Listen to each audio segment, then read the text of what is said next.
జేఎన్పీ TV జనం TV ఇది జానపదుల TV.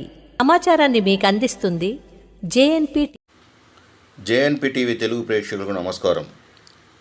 ఈ వార్తలు చదువుతున్నది లింగయ్య సుంచు. శీతాకాల బడ్జెట్ సమావేశంలో కేంద్ర ప్రభుత్వం తెలంగాణకు గాడిద గుడ్డే ఇచ్చిందని ఉప్పల్ యూత్ కాంగ్రెస్ అధ్యక్షులు అరుణ్ ఆధ్వర్యంలో ఉప్పల్ ఎక్స్ రోడ్ వద్ద ప్రధానమంత్రి నరేంద్ర మోడీ దిష్టి బొమ్మ దగ్ధం చేశారు. ఆయన మాట్లాడుతూ గతంలో కూడా కేంద్ర ప్రభుత్వం తెలంగాణకు గాడిద గుడ్డే ఇచ్చిందని, ఇప్పుడు కూడా అదే మిగిల్చారని ఆయన అన్నారు. తెలంగాణ నుండి 2 కేంద్ర మంత్రులు ఉండి ఒరిగిందేం లేదని ఆయన ఆగ్రహం వ్యక్తం చేశారు.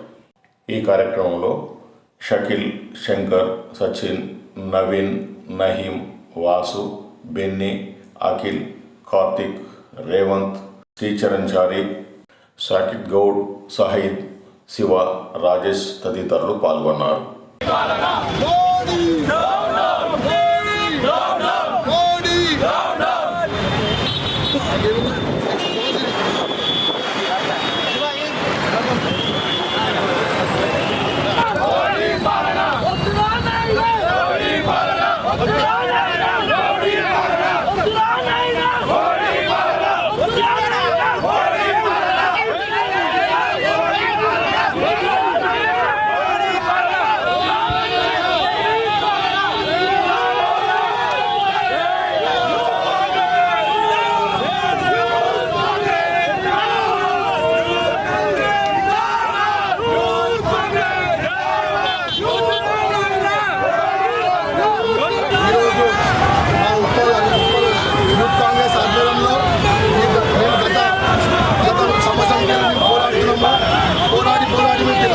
పోరాడి ఈరోజు మన రాష్ట్రం సాధించుకున్నాం.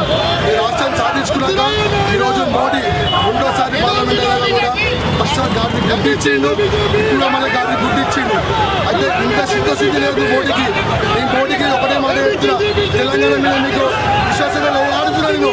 ఎందుకంటే ఈరోజు కేసీఆర్ ఏమో పాలన 10 ఏళ్ల కింద ఉన్నప్పుడు 6,500 రూపాయలు కోట్లు మిత్తి ఉండే, ఇప్పుడు నెలకి 7,000 రూపాయలు మిత్తి ఇచ్చి కేసీఆర్ వెళ్ళిండు. అసలు మోడీ ఏమో ₹1 కూడా సెంట్రల్గా నిధులు ఇస్తున్నాడు. అంటే మరి తెలంగాణకి అంత రూపాయలు మీకు ఈరోజు కాంగ్రెస్ పార్టీ అధికారం ఉన్నప్పుడు తెలంగాణ ఇచ్చాము. అంటే తెలంగాణ ఇస్తాం మీకు అంత గుర్తిష్టమా? రాజేందర్ కానీ ఈరోజు బండి సంజయ్ కానీ అరవింద్ కానీ మేము ఏం చేస్తున్నామని చెప్పి క్వశ్చన్ చేస్తున్నాం. ఎందుకంటే ఈరోజు మీరు ఎన్నిసార్లు ఎంపీ అయినా రూపాయి నిధులు తీసుకొచ్చి తెలంగాణకి ఈరోజు ఏం పోరాటం చేస్తాం? నా కాంగ్రెస్ పార్టీ పోరాటం చేస్తుంది. మీరు ₹1 కాదు కదా, మీరు మాటలు తప్ప చేతలు లేవు మీకు. ఈటలను గెలిపిస్తే ఈరోజు ₹1 తీసుకురాడా మల్కాజ్గిరి పార్లమెంట్కి. మల్కాజ్గిరి పార్లమెంటా మినీ ఏషియా, ఇది పెద్ద పార్లమెంటు. తెలంగాణకి ₹1 తీసుకురాలంటే ఎంత సిగ్గు చేయటం అని చెప్పి ఒక్కసారి మీరు ఆలోచించాలి తెలంగాణ ప్రజలారా. రాబోయే కాలంలో ఈ బీజేపీ గవర్నమెంట్కి బుద్ధి చెప్తున్నామని చెప్పి మేము చెప్తున్నాం. ఇంకోటి ఏంటంటే ఈరోజు ఎక్కడ పోయినా సరే కాంగ్రెస్ పార్టీని నిరోధిస్తున్నాం. కాంగ్రెస్ పార్టీ పోరాటం వల్లనే ఈరోజు సెక్యులరిజం ఉంది, లేదంటే సెక్యులరిజం ఉండకపోతుంది. కాంగ్రెస్ పార్టీ లేదంటే ఏమీ లేదు. కాంగ్రెస్ పార్టీ ఉంది కాబట్టి మీరు ఇంతో మీరు నాటకాలు చేస్తారు. లాస్ట్ టైం ఇవ్వలేదు, సెకండ్ టైం ఇవ్వలేదు, నెక్స్ట్ టైం మీకు పైసలు గిట్లా ఇవ్వకపోతే మా గవర్నమెంట్కి మాత్రం నేను ఉట్టుకొని మీరు తెలంగాణ నాణ్యం కూడా తెస్తారు. నేను ఒక్కటే చెప్తున్నా మోడీకి, ఇలాంటి పాలన మీరు చేయొద్దు. ఇలాంటి పాలన చేస్తే మీరు ఉండొద్దు. మేము మా కాంగ్రెస్ పార్టీ తరఫున మేము కొట్లాడతాము. మీరు రాబోయే కాలం మేము బుద్ధి చెప్తామని చెప్పి యూత్ కాంగ్రెస్